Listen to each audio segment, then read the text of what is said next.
If you follow Twitter, if you follow the news, one of the concerns is having our election hacked.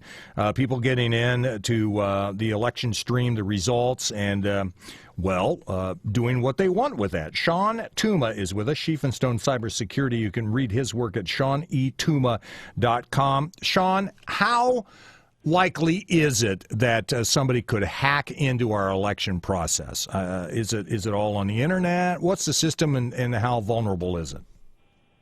Well, Charlie, the way it is each state has their own system, their own voting machines, their own method of voting, and many still rely on the old paper backup system. So they have computers in place at the initial level, but they have a paper backup system as well.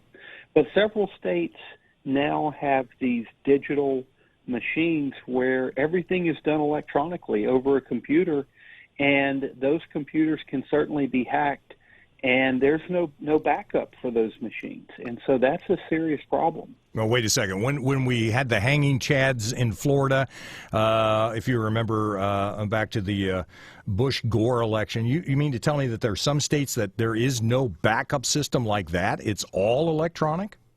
Yeah. Ironically, the hanging chad Bush-Gore problem is what led to the Help America Vote Act in 2002, where federal funding promoted states to go to computerized voting to solve that problem. And now we have a whole new problem on our hands. How would we ever know?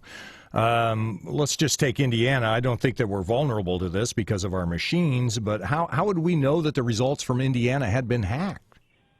You know, there are ways, just like if we're dealing with a completely computerized voting system, then there are ways to run malware detection and things of that nature over the system to see if there had been a problem.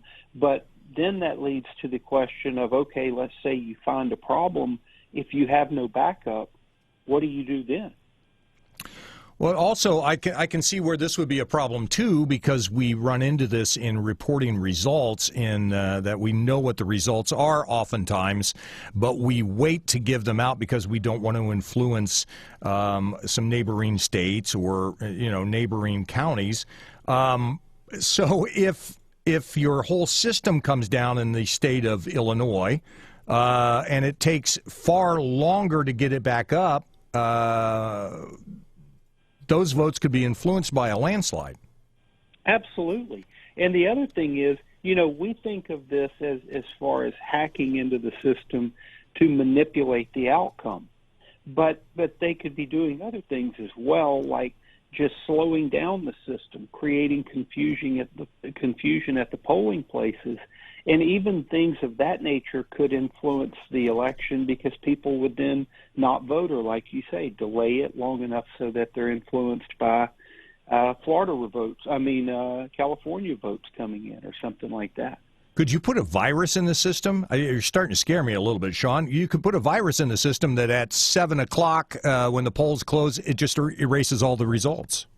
Oh, absolutely. Look, anytime something has a computer chip in it or memory of this, any kind of computerized memory, it is hackable, and history shows us that hackers will try to hack it and get into it, sometimes for malicious reasons, sometimes for fun, sometimes just for the thrill of seeing if they can do it. Do you feel that the people that are in charge of the systems are securing them? Well, some are, not all are. Many of these systems are running on old Windows XP computer program, which hasn't had a security update since April of 2014. And so these things are open to malware.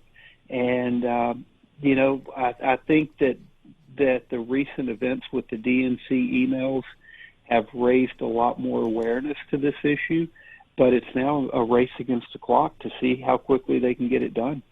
Should just go back to the paper ballots, but that is fraught with problems also. Absolutely. Yeah. Then we go back to the old hanging chad. Yeah, I've had enough hanging chads in my life. Shawn E. Tuma, Scheef and Stone Cybersecurity, ShawnTuma.com. Shawn, you did a great job. Thank you very much. I appreciate it. Thank you, Charlie. I appreciate it.